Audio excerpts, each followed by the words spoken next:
underwater fly zone. How I explain the name is you look at the water, you just see the water, but under the water there's fish, freaking sunk boats, crazy, a lot of stuff under there. But you don't see that when you look at the water. You just see the water. That's how people are. You know, you look at them, you just see a smile that might be fake, like my junior year of high school. I feel like as long as we keep the main three together, we'll be fine. Who's the main three? Me, Carson, and Foster. As long as we have the kids that have known each other for a long time together, we'll be good. Same backpack. What's up, everybody? Welcome here to Season 3 of the Underwater Fly Zone podcast. We are finally back. I feel like there's no other way that I could begin this season.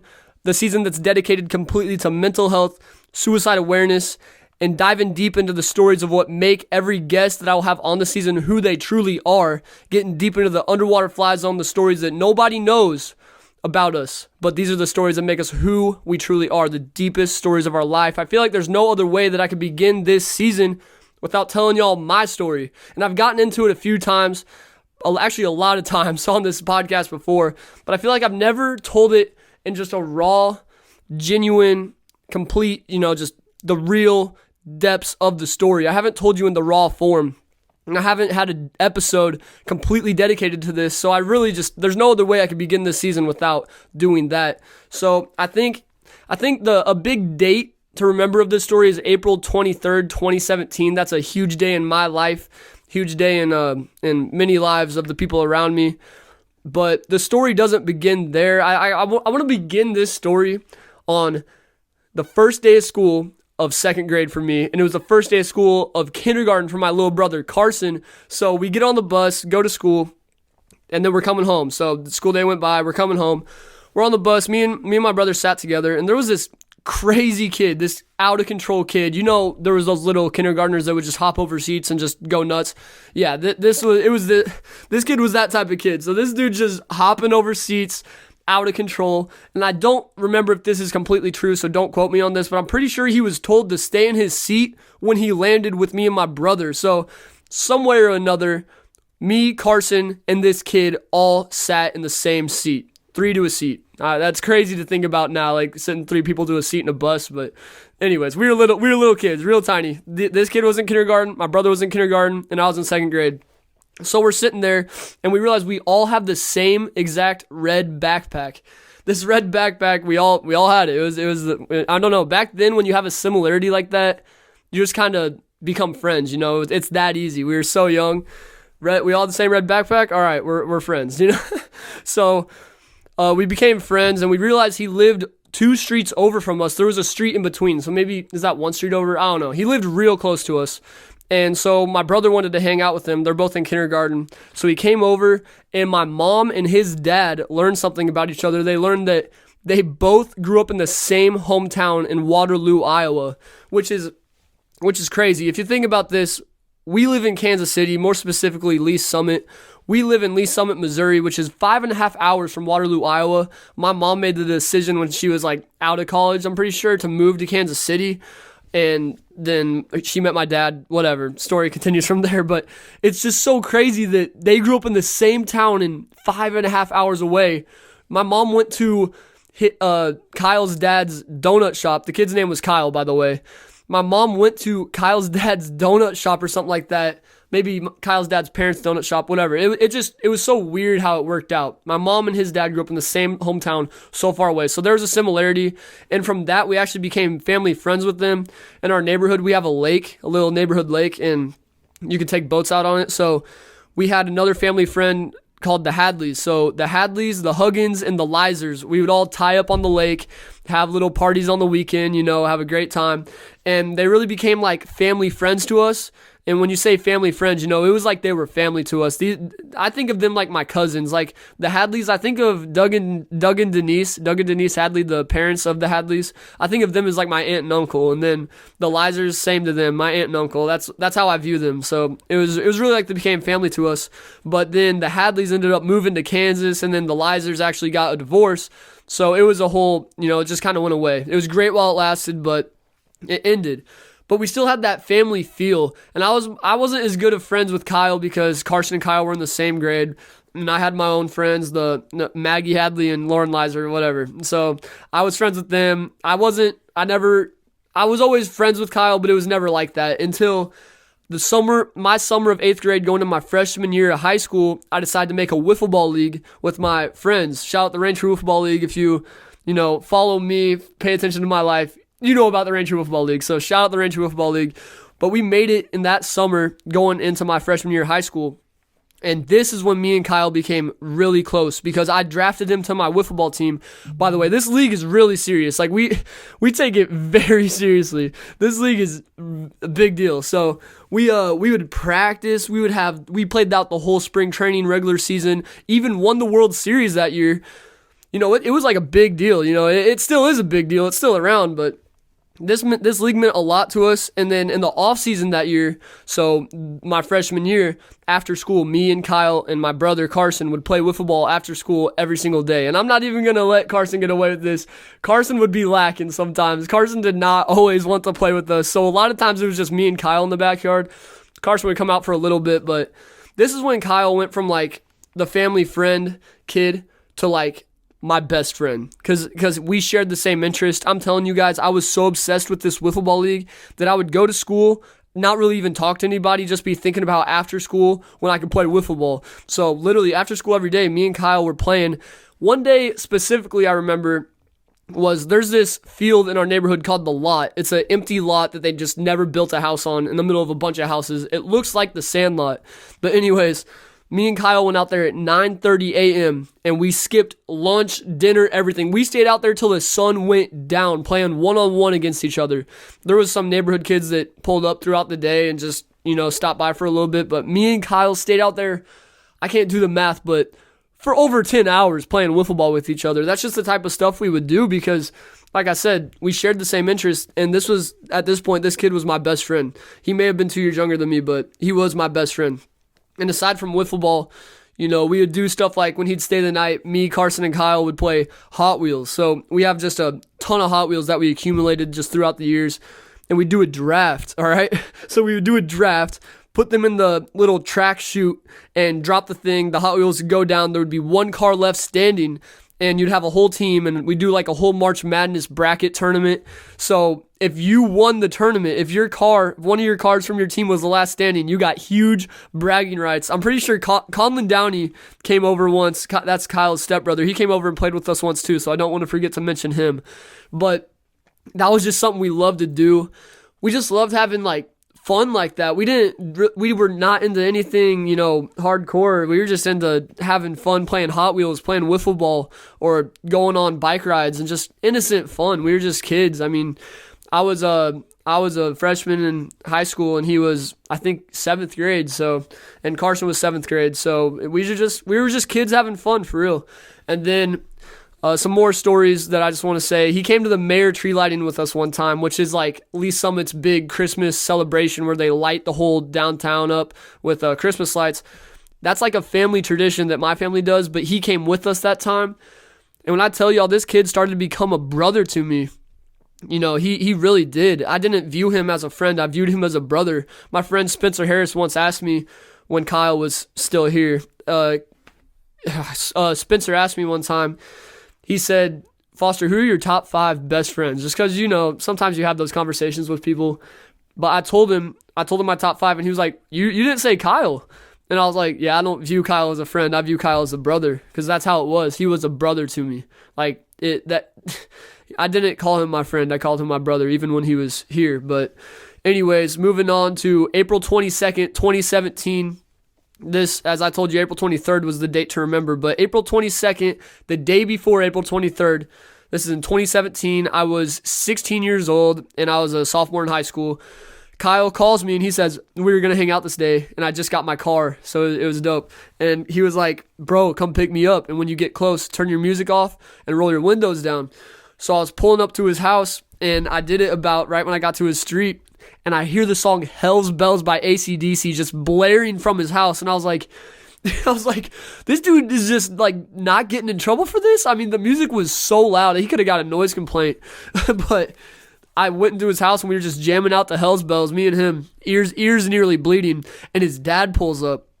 And I was like, bro, you got to cut the music. Like he's going to be so mad. But he wasn't. He walked in and started jamming out with us. So me, Kyle, and Pete, his dad, were just getting lit to hell's bells. It was such a good time. And then we left and went back to my house and just had a normal day. We went fishing, and then we did a rock skipping competition. By the way, I'm the best rock skipper y'all have ever known. I'm not a cocky guy, but I will put that out there. You can't beat me in a rock skipping competition normally, but this dude Kyle that day on April 22nd, he did beat me. He got lucky though. He had a rock skip across the whole pond up onto the other side of the pond. You can't beat that. So he did beat me, and I'm pretty sure he beat me in the fishing derby that day too. I know Carson got last. Carson, you got last. Like, don't even argue. Carson got last that day. But anyways, normal day, went fishing, rock skipping, whatever. Went back to my house. We got our gloves out and a baseball and started throwing the ball around with my neighbor Luke. My neighbor Luke came down and he brought his friend, and we were just throwing the ball around in my front yard, acting like we were turning two. Just some normal stuff. I mean, we did this all the time. It was just a normal day. Like, the most normal day ever. We did the most normal stuff that we always did. And it's just crazy to think about that as the story develops. Just remember that. It was just such a normal day. But then my mom bought us Papa John's pizza, and we ate it. And something disgusting that Kyle did this day, and he did it a few other times. He took the garlic, opened it up, and licked it until it was empty. And I'm just like, dude, what? Like, this dude was kind of weird, but that's why I loved him, man. I mean, he was a different type of guy. He was different. We all have those weird quirks, though, so don't even clown on him. Don't even clown on him. He was, I don't know. That's just one of the funny things he used to do. He used to do a lot of funny stuff like that, but anyways, it was time to take him home. So I was driving him home, and I'm the CEO of this wiffle ball league, right? And we do walk-up songs. We take this league very seriously, as I told you. We do walk-up songs, right? So this dude kept switching up his walk-up song all offseason, and every time he would switch it, I would have to go into the app and switch it for him. So I told him, I was like, bro, tell me what your song is right now, and you don't get to change it again. And he was like, all right, that's fine. And I was like, oh, really? So what's your song? And he told me Congratulations by Post Malone. So I was like, bet. Because at the time in 2017, that was the song. I was like, there you go. That's a banger song. So put that in, and then I dropped him off, told him, see you later. He told me, see you later. I leave, look in my back seat, realize he left all of his fishing stuff in my car. So I had to turn back around, gave him his fishing stuff, and I looked at him and I said, if you leave your fishing stuff in my car again, we're going to have to fight. And he looked at me and he was like, bro, you don't want to fight me. Just a little cocky, just joking around how we always did. And then I drove off, and next Sunday, the day of April 23rd, 2017, to me, it was a normal day. I went on the lake with my family. We were supposed to play wiffle ball again. Me and Kyle were supposed to play wiffle ball again that day, but we didn't, just because I wanted to go on the lake with my family that day. So we went out on the lake, and to me it was a normal day, but that night, so basically that night, Kyle, he ended his life. He took his own life that night. And it's just crazy to think about, because it's crazy to think about for me, especially because to be with him the day before and have such a normal day, and for him to do that night out of nowhere, didn't hit anybody up, just made the decision. And it hurts to this day. It will never not hurt talking about this subject, but that's what happened on April 23rd. But I did not find out. That's why this part of the story, to me, it hurts, but like what really hurt was the next day, because it was a normal day. I didn't find out until the next day. I went to school, normal day, got all the way to 4th block. We took an EOC. If you went to Ray Peck, or maybe you had it at other schools too, an EOC is an end of course exam. You'd take it like the beginning of April, and then once you took it, you're pretty much done with the class for the year. So I took the EOC in like 10 minutes. I'm pretty sure I got 100% on it. It was not too hard. So I was laying there with my head down. Spring is my favorite time of year. So I was laying there with my head down, just being like, gosh, it's springtime. Wiffle ball is coming up. Like, it's so ironic, because I literally remember sitting in that moment thinking, I'm so peaceful. Everything is just so great right now. Life is so great right now. And it was like at that moment when my aunt, who worked in the front office, Aunt Chrissy, shout out Aunt Chrissy. I love you, Aunt Chrissy. She came into my classroom and told my teacher that I saw her talking to my teacher, and then she told me that it was time to go. So in my head, I was like, yes, I get out of school early. I was like so hyped up about getting out of school early. I mean, who wouldn't be? Like, it's a great thing getting called out. So she called me out, and I remember walking down the hall with her, and something just wasn't right. The vibes were weird. It was, when you could just tell something's wrong? I could definitely tell something was wrong. And I asked her, I said, Aunt Chrissy, like, is everything okay? And she was like, she looked at me, and I could just tell something was off, something was off. And she looked at me and said, it's not your family. And whenever I heard her say that, I knew something bad happened, and I was like, Aunt Chrissy, what happened? What happened? You gotta tell me. I started flipping out. I was really getting, flipped out. And she just kept telling me, it's not your family, it's not your family. And even just thinking about it right now makes me just, I just get in a really like spazzed out mood, because it was just tripping me out. I didn't know what happened. And we get to the front of the school, and she tells me that she loves me and that my parents were outside, and we hugged. And in that moment, I knew something horrible had happened. It's kind of a fear. When you get called out of school, there's always that fear in the back of your mind. Like, if you don't know why you got called out, you're kind of like, that's weird. Why am I getting called out of school? I always had that fear, and like, this was me living that fear. This was like, I just knew, like, when I hugged her, I was like, I'm about to receive some potentially life-changing news. So I walk out of the school, and I see my parents standing outside the car, and I went up to them, and this is exactly how the conversation went. It's kind of graphic, and it's the truth, though. I'm going to tell y'all my truth. I'm going to tell y'all the situation. And I was like, is everything, like, what happened? What happened? Because I knew everything wasn't okay. I was like, what happened? And my mom told me, she said, Kyle shot himself last night. And when I heard her say that, man, my first thought, I didn't know what suicide was. I was like I said, I was a pretty innocent kid. I didn't really know that was really a thing. I figured he like shot himself in the foot accidentally, and we had to like go to the hospital and check on him or something.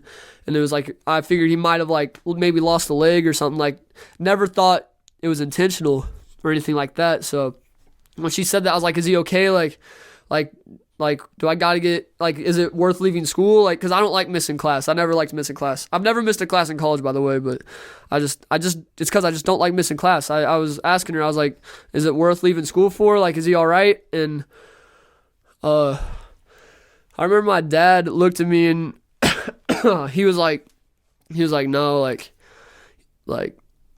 didn't really have to say much more after he said no. I just kind of knew that he wasn't okay, and that he was gone. And that was the most pure form of shock I've ever felt in my life. It's a pure form of shock. It's a form of shock that you can't explain with words. I can't sit here and tell y'all how I felt in that moment, because it was like a daze. It was like I wasn't even there. It was like I was not in my body. And that's the only way I could really describe it. And my dad, we drove home, and I remember just going up. I drove home with my dad. He wanted to drive, but I just wanted to drive myself, because I don't know. So he rode with me. We talked about the Jayhawks or whatever. We weren't trying to really get into it. But when we got home, my parents wanted to talk to me, but I really just wanted to be alone. So I remember running upstairs and sitting in my room watching wiffle ball videos and just crying, man, just crying so hard. And I've never cried as hard as I did in those moments. I may have equaled it at the funeral. But that was the hardest at the time that I'd ever cried. Just feeling like, first of all, I didn't even believe that it was, you know it's true, but you don't believe it's true. You're kind of just in like a dreamy state of mind. And that's where I was, sitting on my bed in this room that I'm in right now recording this episode. I was sitting here just bawling, just so confused and so shocked and blindsided, man, because like I said, I was with this dude the day before. The day before, I was with this dude having a normal day, and he was undelivered. I had snapped him on Monday morning, and it was never going to be opened. That was the type of stuff that really messed with me. I was like, gosh, he'll never open this message. He'll never message me back. Like, it just was so crazy to me, because I had talked to him on that Sunday.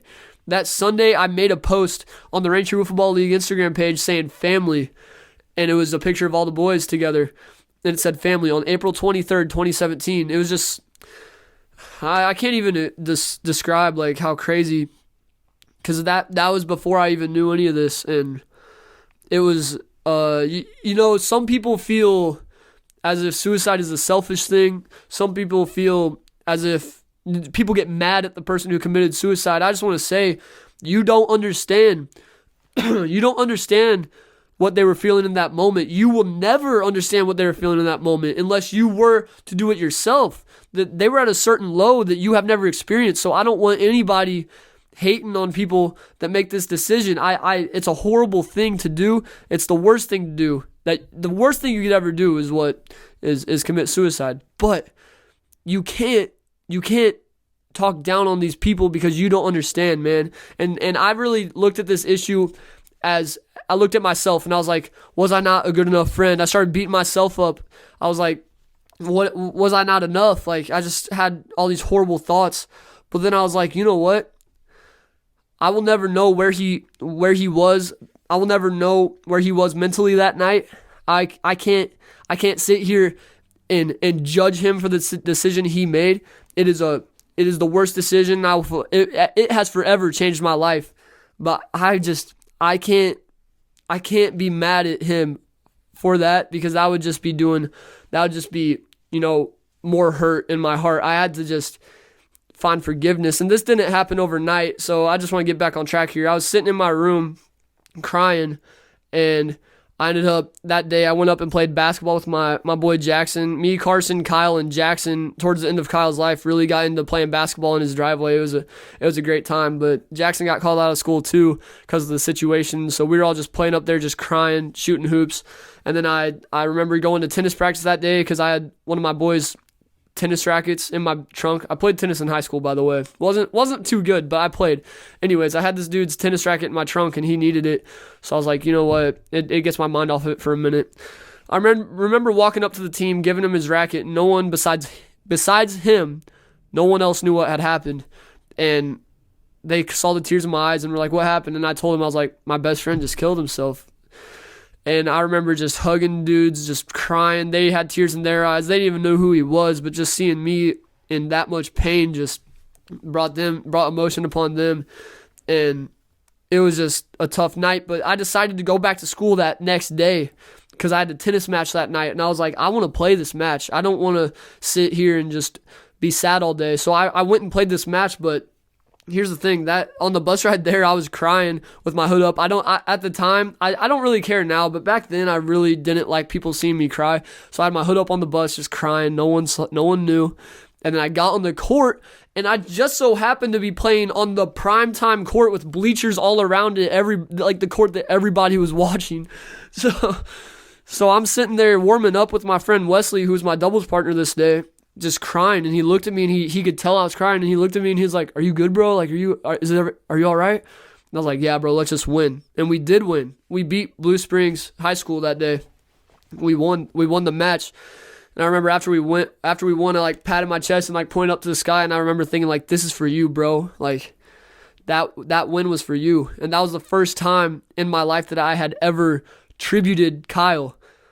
I had ever, I see athletes do this. I see athletes, who lose a loved one, point up to the sky saying, "This is for you." And in interviews, they'll be like, "This was for my dad," or whatever, like, dedicating their accomplishments to somebody. But that was the first time I had ever done that, and that really just hit me, bro. I was like, this is my life now. Like I have somebody looking over me now, up there, up in the afterlife looking over me, man. And I'm like, I don't know, it just really hit me that he was gone in that moment. And I actually won my singles match that day too. And I remember after the match, I felt like so hyped up. I'm a pretty hyped guy, as you can tell if you listen to the way I speak, but I'm a pretty hyped guy. So I won the match, and I was jumping around high-fiving my teammates like, let's go.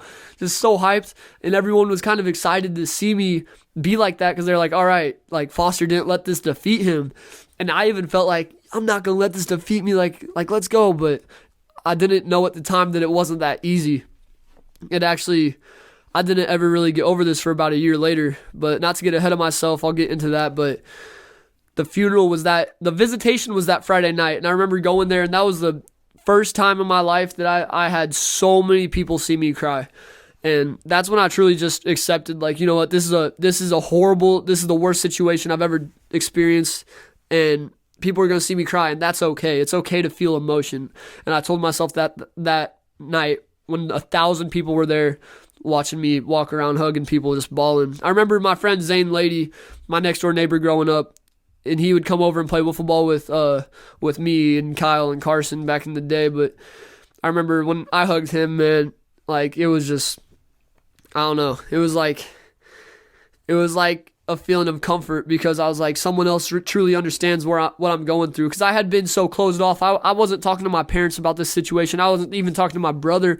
I wasn't talking to anybody. But when I hugged him right then, that was the first time I was like, dang, like, his comfort made me feel good. You know what I'm saying? But anyways, next day, the funeral, I was asked to carry the casket with my brother Carson and Colin Downey, who I mentioned earlier, and a few other people.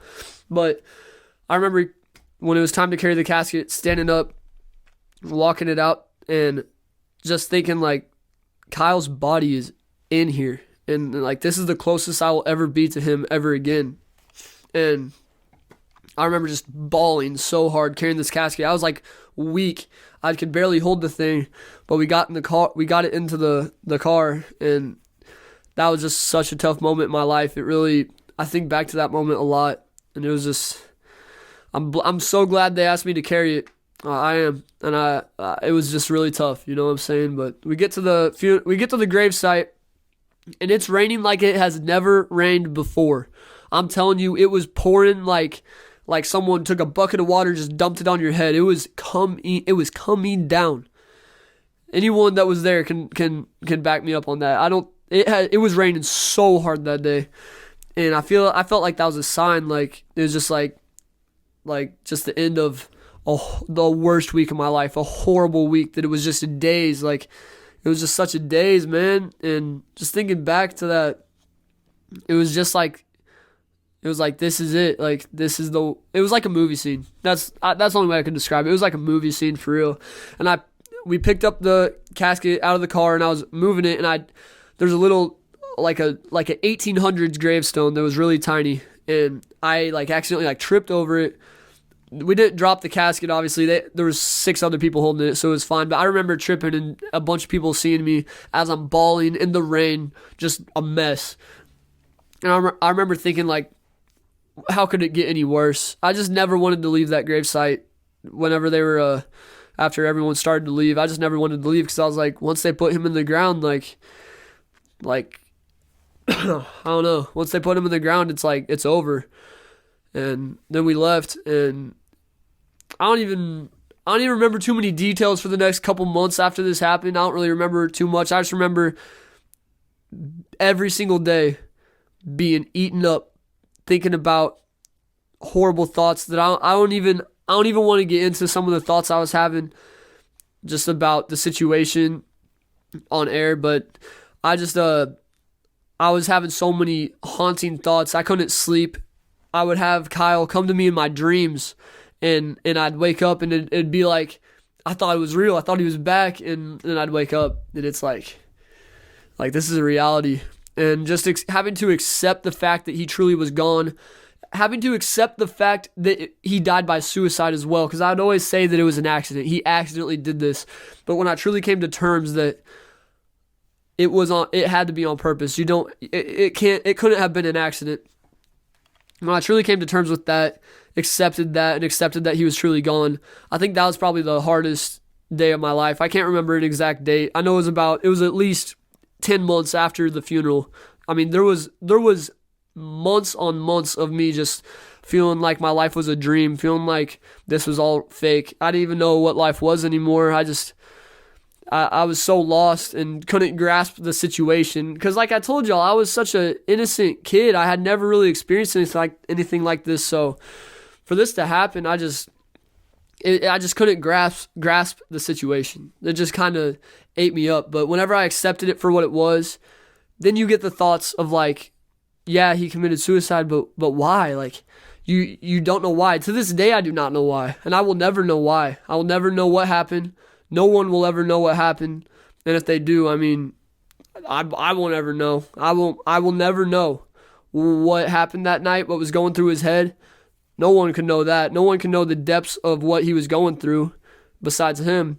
And that's something that ate me up. And something that also ate me up was like, why couldn't you have waited 5 more minutes, bro? Like, just letting a little bit of time pass, that feeling of like, I don't want to be here anymore could go away. Like, what was so bad that couldn't wait for 5 more minutes and a cry for help? That's what a song says called Sinner Isle. It goes, what crimes have you committed that couldn't wait for 5 more minutes and a cry for help? And I just thought about that a lot. Like, what was so bad? Why'd you not reach out to me? Here's something that I think of now. I'm like, I was like, bro, I go to his grave sometimes and like talk to him. And I'm like, bro, you knew that I would have done anything for you. You knew you were my guy. Like, you were my best friend. You were my brother. You knew this. Like, why didn't you let me know about what you were going through? And then that's the thing. You got to look at yourself and be like, what did I do wrong? There was stuff I did wrong. I never told this dude how much I loved him. I never had these deep conversations with him. So I just encourage everyone watching, please do not sit around and, let time pass without having these conversations. Tell your friends you love them. Tell them that you care about them. Make sure they know that you would do anything for them, and make sure you get to know them, get to know their underwater fly zones. You know what I'm saying? Like the underwater, the things that people don't see below the surface, in their heart, what makes them who they are. Make sure you get to know people for who they truly are, so that you build that trust, build that true relationship. Because I was young and unaware of the importance of this, so I can't blame myself for not telling Kyle I loved him and all this other stuff, for not having these conversations. We were just kids having fun playing wiffle ball, playing Hot Wheels, doing innocent fun stuff, and there's nothing wrong with that. But knowing what I know now, I just wish I could go back and would have just told him, like, I love you, bro. I love you so much. I will do anything for you. And I just, please, don't let this story go over your head. Don't be how I was. Be the type of person that's going to make people know how much you love and care about them and the depths that you would go for them. Tell your friends you love them. Ask your friends, how are you doing? And don't take I'm fine for an answer. Really get to know how they're doing. Really get to know your friends and their situations. You know what I'm saying? Like, please, for me, don't let this go over your head. Don't let this story that I just told on this episode go over your head and like make this a new life. Live your life a new way because of what I just told you, please, because I just beg you. I beg you to appreciate and love the people around you, please, for me. Like, literally take out the old days of living life for granted and not truly asking your friends how they're doing and truly loving and getting so mad over little things that don't really matter. Take that out. Take out your days of living life for granted. I'll do it with you. Just take it out of your body, like metaphorically, like, and just set it right here. Set it right here. Ball of energy. It could just stay right here. You really got to get deep into my head for this, but please just take it out and set it right here. Do it with me. Set it right here and leave it right here. Please just leave it right here. I'll even go throw it away. Throw away my trash cans over there. It's gone. It's gone. Get out. Throw those days away, man. Throw them away. Live a new life. Begin a new life. Reach out to your friends. Ask them how they're doing. Tell them you love them. If you're not doing okay, reach out. Make sure that you know that the people around you, maybe your friends will never listen to this and maybe they'll never come to you and tell you they love you, but just know that they do, man. Know how loved you are. Know how worthy you are. You are so worthy, man. You are so worthy of life. Life is beautiful. I know that times get hard. We live in a world that is broken. There's going to be hard times. There's going to be depression, anxiety. All these things will always exist. But what is more powerful than all of this is love.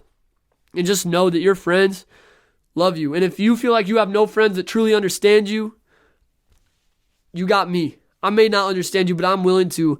Anyone watching this, I promise you I'm willing to sit down with you. I will take all the time out of my day to help you through any of your problems because I love all of you. I promise I love all of you. I want to see lives being lived to the fullest. I don't want to see anybody go out the way Kyle did, for real. That was my best friend, and I feel some form of guilt for not asking him how he was doing and all that, like I've been talking about. But at the same time, I was so young and so unaware.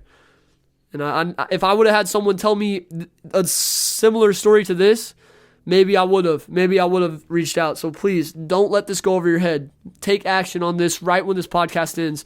But I got a little more to tell y'all. So April 21st, 2018, I was sitting in my room feeling the all-time low. I was feeling like no one understood me. I had a feeling of like being in a room. I could be in a room of 1 million people and feel alone because I felt like no one truly understood the way I was feeling. And I felt like, yeah, I had a bunch of friends, but I just felt alone. I was sitting in my room feeling like I had nothing to live for real. I'll tell you all this because I love you.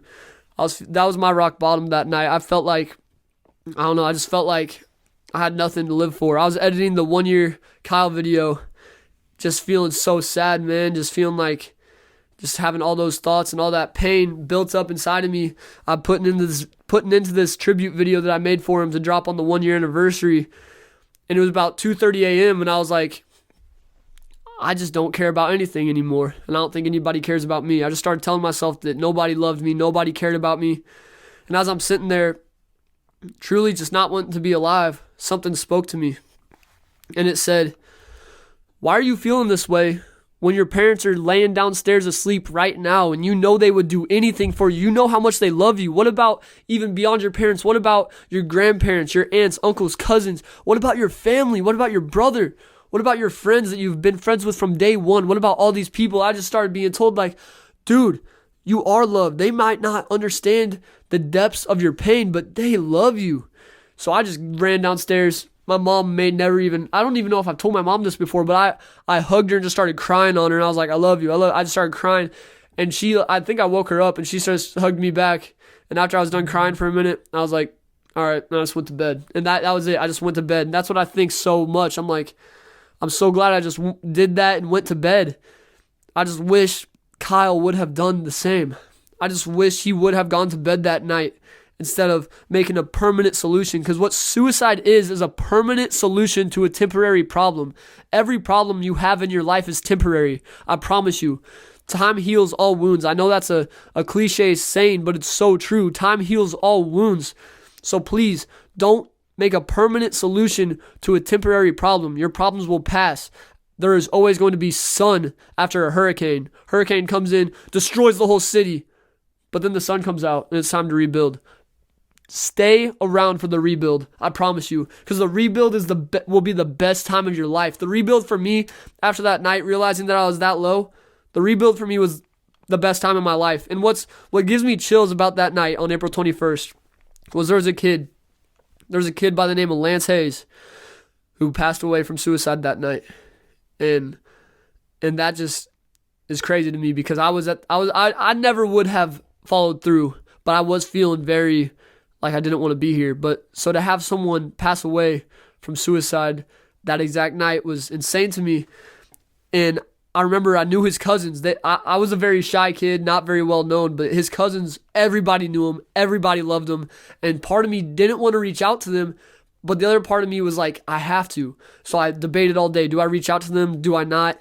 They don't want to hear from some shy kid in class that they don't even know on the hardest day of their life. They don't want to hear from them. And then the other part of me was like, you know what they're feeling right now. You know what they're going through. So you need to reach out to them. You need to use your story to help these dudes out. This dude and girl, Morgan and Matthew Houston. I've had them on the podcast before. They're going to be on episode 2 as well. But I was just thinking, I was like, you know these people. Like, reach out. You know what they're going through. So I reached out to Morgan that night, sent her a nice text, and we talked like all night till 3 a.m. And I remember her telling me multiple times. I think she even said it on our episode the first time they were on the Underwater FlyZone. That night, my words really helped her. Because, there's when these things happen, there's 1 million people that reach out. To you. But no one truly understands what you're going through unless they've been through it before. So I'm so blessed that that I made the decision, something pushed me to make the decision to reach out. And that was the moment. And that was the moment that my life changed for real, because I realized I could either sit here and let this situation beat me up for the rest of my life, or I could use my story, use this situation and who I am to inspire and to change lives. And I truly believe that if this never happened, if Kyle never passed away this way, I don't think I'd even be here right now. I don't think there would be an underwater fly zone. I don't think that I wouldn't even be even close to the person that I am today. And I just encourage y'all to, like, when these horrible things happen, it's important to feel all the emotions. It's important to face the emotions because there's so much emotion there that if you just push it down and tuck it away, it's just going to sit inside of you and turn you into someone that you are not. You know what I'm saying? But if you can use your situation, use your story to grow, accept the situation for what it is, feel the pain, feel all the emotion that you need to. But when you're ready, grow from it. Use it to inspire. If you can do that, then I truly believe that you could change lives. And I truly believe that you could turn these situations into a positive. And I'm not saying by any stretch of the imagination that this is a positive. This is the worst thing that's ever happened to me in my entire life, at least to this point. And I'm just saying, like, it is horrible, but you can find a way to turn any situation into a positive. You know what I'm saying? Like, there is a positive out of every scenario. You just sometimes have to dig deep to find it. Sometimes it takes a whole year of being depressed to find the positive, like it was for me. And I'm telling y'all, after this situation with Lance and when I reached out to his cousins, I had an opportunity to speak at a middle school mental health event, and I had middle schoolers hitting me up saying that I changed their lives. Like, they found my Instagram and would DM me and be like, hey man, like, I just want to tell you, like, your speech the other day, it awakened me and changed my life. And I'm like, that's just crazy. So I started taking steps, posting on my Snap random motivational quotes or whatever that I just come up with. Then I started doing it on Instagram. And then, like y'all know, I made the decision to start the Underwater Fly Zone. And I knew I'm not going to make a podcast to talk about some random stuff, you know what I'm saying? I'm going to talk about stuff that should change lives. And I hope that today's episode did something for you. I really hope that it opened your eyes to how important it is to appreciate and love everybody around you, because nothing is guaranteed. You don't know what's going to happen tomorrow. You don't know what's going to happen 5-10 minutes from now. You don't even know what's going to happen. You never know what's going to happen. After this very second, anything can happen. So it is so important to appreciate and love everybody around you, and also live in the moment so that you can get the most out of the moment. I wish I would have went back and lived in the moment when Kyle was still here, because I was always focusing on, the season's coming up, football season's coming up. I'm so excited for that. Or just focusing on the next thing. This just really showed me that I need to live in the moment, because nothing is guaranteed. Anything can happen at any second. So rather than focusing so much on what you don't have, I think it's so important to focus on what you do have. And I hope that you took something away from this episode. I really, really hope you did. And I'm telling y'all, season 3, it's going to be a lot of this. It's going to be every guest I'm having on this season is going to come on here and be vulnerable, tell their depths of the underwater, because like we say every time, for any new listeners, the underwater fly zone, the meaning of the underwater fly zone is you can go look at water. When you see a lake, when you see a body of water, all you see is the water. You don't see all the life and all the living things under the water. You don't see all the sunk boats or sunglasses or whatever is under the water. There's so much going on under the water that you don't see, but you can't see that when you look at the water. You just see the water. That's how we are as people. You may look at me, my junior year of high school, and just see me. I would fake a smile. I would actually go to class and throw my headphones in and listen to X all day long. And you might look at that and just be like, he's just minding his business, not doing too much. But in reality, I was going through it. I was for real going through it. And I just want everyone to just be aware how important it is to love each other, to appreciate each other, because you don't know what's going on in my heart, in my soul. As much as I even try to communicate it, there's stuff that I can't even communicate about the way that I feel, about the things that I've been through. There's stuff I can't even put into words, and that's the same for everybody watching. We all have a story. Every single person has a story. Every single person has something that has made them into who they are today, and I just want people to value each other more and just love more, man. That's what it's all about. That's what life is all about. I really hope you got something from this episode here today, and I can't wait for the rest of season 3 to get rolling. Next episode, we got Matthew and Morgan Houston, the people I talked about today and had on before. They're coming back on for a part 2, the first repeating guest I've ever had. So stay tuned for that. Can't wait for it. I'm so hyped for it, man. I cannot wait to run it back with them. And then after that, we got many guests this season. I think we got 6 guests this season. We got 6 guests coming on this season, and they're gonna just be real vulnerable. So yeah, man, go follow the Underwater Fly Zone Instagram page, underwaterflyzone.podcast. Hit the DMs if you need anything, man. If you need anything, I promise you, I check those DMs consistently, and I've already had some great conversations with people in the DMs. Don't be afraid to reach out. I love each and every single one of you so much, man. Have a blessed rest of your day. I really hope today's episode hit a home run for you and did something for you deep within your mind, body, soul, whatever. I love y'all, man. Have a blessed night, for real. I think we did good. Hey, if you want some merch, hold up. About to show y'all my messy room. YouTube audience gets a little behind the scenes, but if you want some merch, I got some leftover from season 2 right here. I got a whole stack of hoodies and shirts, and this is going to be given away as a free giveaway here soon. Got my season 1 tie-dye shirt. It's laying right there. But yeah, this is going to be raffled off here soon. So yeah, man, I appreciate y'all watching. I hope that episode went hard. I actually had the camera cut out once, but it's okay. We made it through. Love you guys. Like, comment, subscribe. Catch y'all next Monday.